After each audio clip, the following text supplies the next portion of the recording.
નમસ્કાર, સ્વાગત છે ગુજરાત ફર્સ્ટમાં સમાચારો સાથે હું છું દીપિકા। સમાચારની શરૂઆતમાં વાત કરીશું અમદાવાદના બાવડામાં વરસાદી પાણી હજુ યથાવત છે। વરસાદ બંધ થયા બાદ પણ જળભરાવની સ્થિતિ જોવા મળી રહી છે। કેબિનેટ મંત્રી પ્રદ્યુમન વાજા બાવડા પહોંચ્યા છે।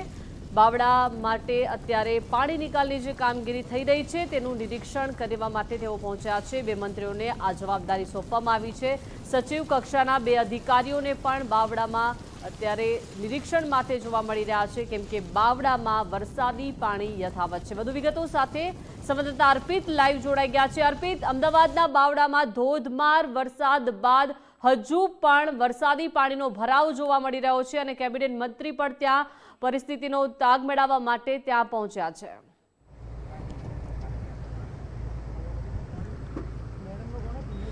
આપ જોઈ રહ્યા છો કે સાણંદ અને બાવળા વિસ્તારમાં જે વરસાદી પાણી ભરાયું હતું એ પછી આપ જોઈ રહ્યા છો કે ચાંગોદરથી લઈ અને બાવળા સુધી અને એમાં ખાસ ગઈકાલે ગેલોપ્સ ઇન્ડસ્ટ્રીયલ પાર્કમાંથી 910 લોકોનું રેસ્ક્યુ કરવામાં આવ્યું હતું, કેમ કે શ્રમિકો ત્યાં અટવાયેલા હતા, ફસાયેલા હતા, એમને બહાર કાઢવામાં આવ્યા અને પુષ્કળ માત્રામાં વરસાદી પાણી ભરાઈ ગયા છે।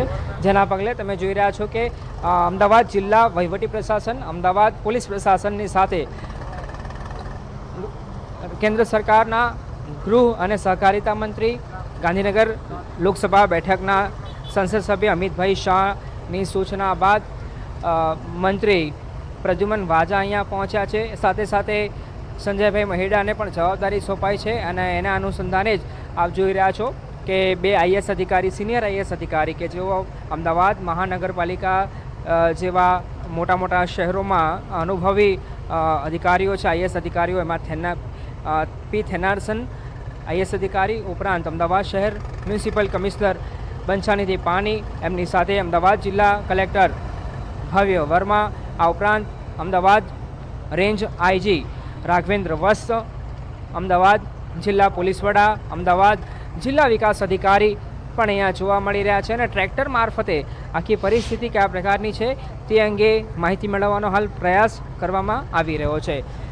મૂળ ગઈકાલે જે તસવીરો સામે આવી હતી ઇન્ડસ્ટ્રીયલ પાર્ક, ગેલોપ્સ ઇન્ડસ્ટ્રીયલ પાર્કમાં કેટલાય શ્રમિકો ફસાયા હતા, એમને બહાર કાઢવામાં આવ્યા, કેમ કે ચાચરા વાસણા જે ગામ આવેલું છે એ ગામમાં વરસાદી પાણી ભરાયા। આ ઉપરાંત જે ચાંગોદર અને એની આસપાસમાં જેટલાય ગામોમાં વરસાદી પાણી ભરાયા હતા, ખેતરોમાં વરસાદી પાણી ભરાયા હતા, એ પાણી હવે રસ્તા પર આવી ગયા અને એ વરસાદી પાણી લગભગ આજે ત્રીજો દિવસ છે, એટલે ત્રીજા દિવસે પણ આ વરસાદી પાણી યથાવત છે, જેના કારણે ખૂબ જ વિકટ પરિસ્થિતિનું નિર્માણ થયેલું જોવા મળી રહ્યું છે।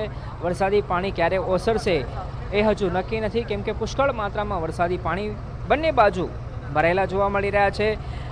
ગઈકાલ સુધી આ રસ્તો બંધ હતો, પણ હવે જેમ જેમ પરિસ્થિતિ સામાન્ય બનવા તરફ આગળ વધી રહી છે અને રસ્તા પરનું પાણી ધીમે ધીમે ઉતરી રહ્યું છે, એમ રસ્તો ચાલુ કરવામાં આવ્યો છે, પણ સતર્કતાના ભાગરૂપે સતત, એટલે કે જ્યારથી વરસાદ પડ્યો હતો ત્યારથી અમદાવાદ ગ્રામ્ય પોલીસ અહીં ખડે પગે તૈનાત છે।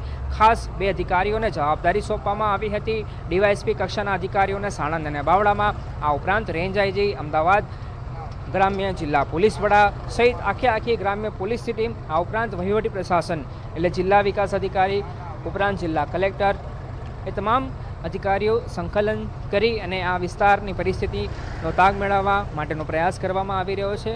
આપ જોઈ રહ્યા છો પ્રદ્યુમન વાજા છે કે જેઓ અમદાવાદ રેન્જ આઈજી સાથે ચર્ચા કરી રહ્યા છે અને આ છેલ્લા 3 દિવસથી પરિસ્થિતિનું નિર્માણ થયું હતું એ કયા પ્રકારની પરિસ્થિતિ હતી, આ ઉપરાંત હવે પાણીના નિકાલ માટે શું કરી શકાય તે અંગે પણ ચર્ચા વિચારણા કરવામાં આવી રહી છે।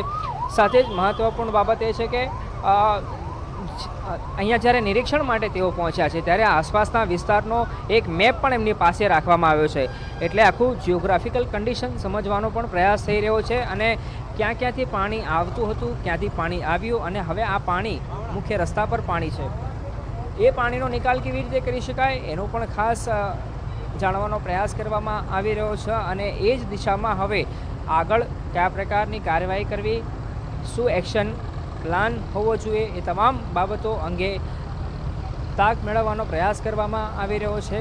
બે સિનિયર અધિકારી આઈએસ અધિકારીઓને આ કામ સોંપવામાં આવ્યું છે, પી થેનારસન આ સાથે સાથે અમદાવાદ શહેરના મહાનગરપાલિકાના કમિશનર મ્યુનિસિપલ કમિશનર બંછાનિધિ પાની પણ અહીંયા છે કે જેઓ ટ્રેક્ટરમાં રહી અને આ રોડ પર અને આજુબાજુ રસ્તા પર કયા પ્રકારના પાણી ભરાયેલા છે એ તમામ પ્રકારની હકીકતો બાબતો જાણવાનો રૂબરૂમાં પ્રયાસ કરવામાં આવી રહ્યો છે. આ આખા નિરીક્ષણ પછી હવે આગામી દિવસોમાં કયા પ્રકારની રણનીતિ રહેવાની છે અથવા તો સહાયના ભાગરૂપે શું એક્શન પ્લાન કરી શકાય, આગળ શું કાર્યવાહી હાથ ધરવી, એ તમામ બાબતો અંગે હવે આગામી દિવસોમાં નિર્ણય લેવામાં આવી શકે છે. પણ એ પહેલાં જરૂરી હતું કે અધિકારીઓ, અનુભવી અધિકારીઓ, વહીવટી પ્રશાસન સાથે સાથે પોલીસ પ્રશાસન મળી અને હાલ ગ્રાઉન્ડ પર શું પરિસ્થિતિ છે એ અવગત